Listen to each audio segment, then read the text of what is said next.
के वजीर आजम को लेके, अपनी तमाम काबीना को लेके जहाज भर के पाकिस्तान की इकोनॉमी बचाने के लिए चीफ ऑफ आर्मी स्टाफ को भी आगे लगाकर दुनिया में जाकर हर एक के दरवाजे पर भीख मांग रहे हो। कोई तुम्हें देता है, कोई तुम्हें नहीं देता, कोई अपनी शराइत बनवाता है। क्यों जा रहे हो?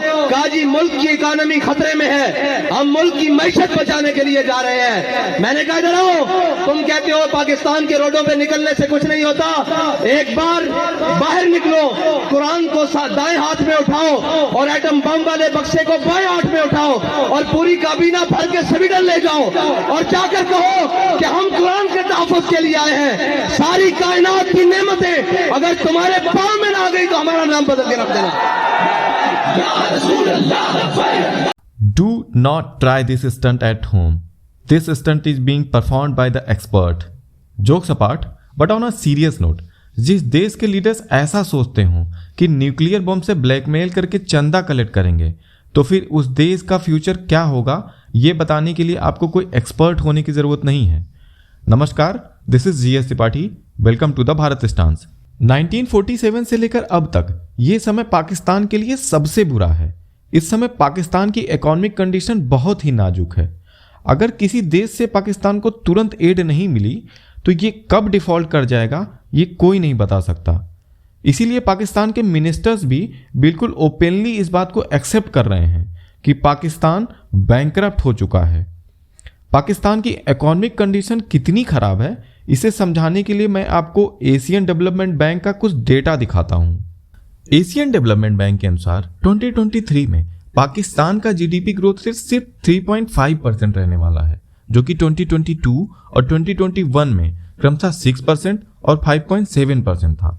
अब आप कहेंगे कि इस साल 3.5% तो है ना, जो इतना बुरा भी नहीं है, क्योंकि 2008 में भारत का GDP ग्रोथ रेट भी तो 4% ही था।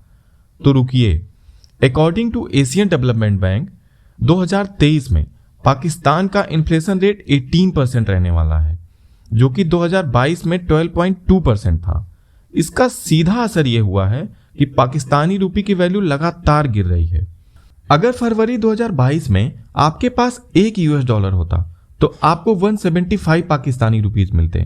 वहीं इसके ठीक एक साल बाद फरवरी 2023 में आपको $1 के बदले 276 पाकिस्तानी रुपीस मिलेंगे। मात्र एक साल में 150% की गिरावट आई है पाकिस्तानी रुपये में। कंपेयर के लिए अगर मैं बताऊं तो $1 में आपको लगभग 83 इंडियन रुपीस मिलेंगे। ये बहुत अच्छा तो नहीं है, लेकिन पाकिस्तान के कंपेयर में काफी अच्छा है। एशियन डेवलपमेंट बैंक के अनुसार 2023 में पाकिस्तान का करंट अकाउंट बैलेंस -3% रहने वाला है। करंट अकाउंट बैलेंस ये बताता है कि कोई देश कितना खरीद सकता है। पाकिस्तान का फॉरेक्स रिजर्व इस समय मात्र $3 बिलियन बचा है। सिंपल भाषा में फॉरेक्स रिजर्व का मतलब ये होता है कि किसी देश के पास रिजर्व में फॉरेन करेंसी, स्पेशली $, और $, ही क्यों, क्योंकि $, इंटरनेशनल करेंसी है, और गोल्ड बचा हुआ है। पाकिस्तान का फॉरेक्स रिजर्व कितना कम है, इसका अंदाजा आप इससे लगा सकते हैं कि 1991 में भारत में जब इकोनॉमिक क्राइसिस आया था, तब भी भारत के पास $5 बिलियन के रिजर्व बचे थे, जो कि इस टाइम लगभग $574 बिलियन है। अगर आप ऐसा सोच रहे हैं कि ठीक है ना, ये सब तो डेटा है बस, इनका ग्राउंड पे कोई असर थोड़ी होता है, तो ये देखिए।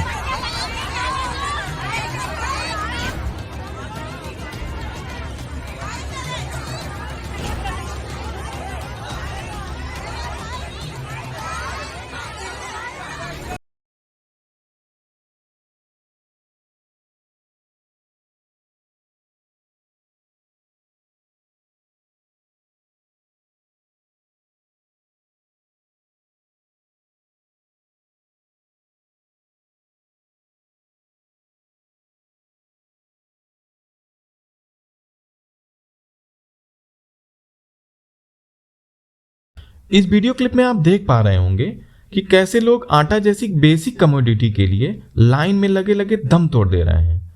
लेकिन इसी पाकिस्तान में एक दूसरा पाकिस्तान भी है जो किसी और ही चीज के लिए लाइन लगाता है।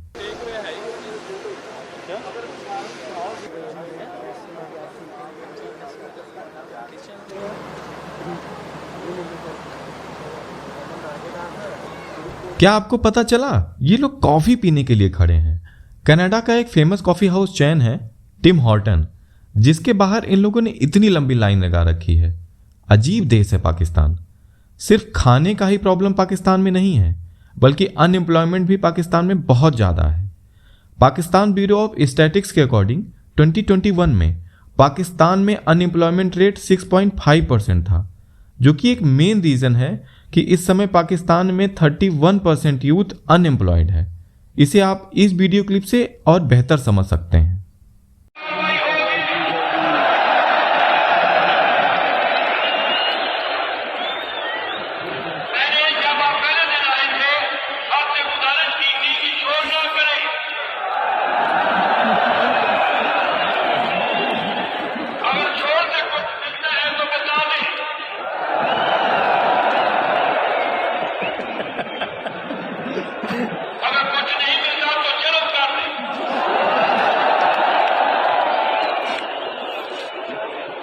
ये पाकिस्तानी स्टूडेंट्स हैं जो पुलिस कांस्टेबल का एग्जाम देने आए हैं, लेकिन इतने ज्यादा हो गए कि इन्हें स्टेडियम में बैठाना पड़ा। आप सोच रहे होंगे कि ऐसा क्या हो गया जो पाकिस्तान की ये हालत हो गई। तो इसका सिंपल सा आंसर है लीडरशिप।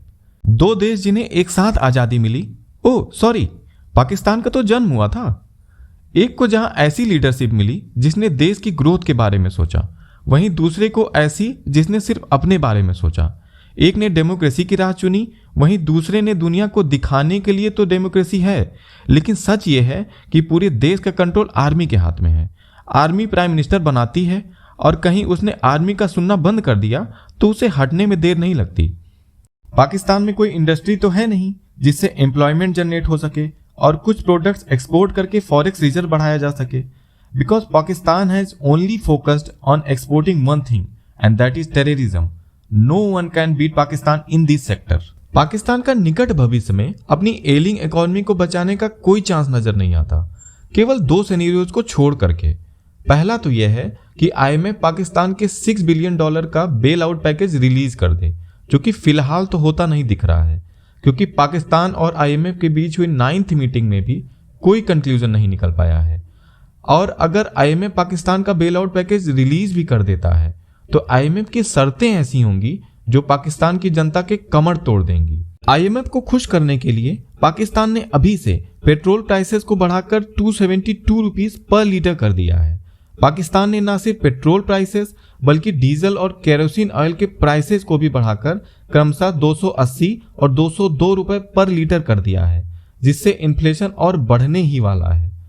दूसरा, जिसके मोस्ट प्रोबेबली चांसेस ज्यादा हैं, और ये है कि अमेरिका, सऊदी अरेबिया या फिर चाइना जैसे देश पाकिस्तान को फिर से एड देना स्टार्ट कर दें। लेकिन इससे भी पाकिस्तानी जनता का कोई भला होने वाला नहीं है। हाँ, पाकिस्तानी आर्मी के जनरल्स को लंदन, न्यूयॉर्क में और प्रॉपर्टीज खरीदने के मौके जरूर बढ़ जाएंगे। Since it's birth, I am talking about 1947, जितने भी एड पाकिस्तान को अमेरिका, UAE या फिर सऊदी अरेबिया से मिले हैं, उससे पाकिस्तानी आर्मी ने अपने बिजनेस को बढ़ाने में लगा दिया, क्योंकि पाकिस्तानी आर्मी दुनिया की इकलौती आर्मी है जो पार्ट टाइम में नेशनल सिक्योरिटी और फुल टाइम में बिजनेस करती है। And that is pretty much clear by how Pakistani army runs a successful business worth ₹1.5 lakh crore, but it fails and fails miserably in defending its nation by being knocked out by Bharat in 5 major wars. तो एक बात तो बिल्कुल साफ है कि इस economic crisis को झेलना पाकिस्तान के आम नागरिकों को ही है, जैसे रात भर पूरे शहर में बिजली का ना होना या फिर बेसिक फूड आइटम्स को अफोर्ड ना कर पाना। अब सवाल ये उठता है कि आखिर कब तक? क्या पाकिस्तान का आम नागरिक सड़कों पे आकर अपने हक की लड़ाई लड़ेगा या फिर बस बैठ के तमाशा देखता रहेगा? So this is the end of this video. What you think, that will Pakistan be collapsed और not? Feel free to comment. Thanks for watching.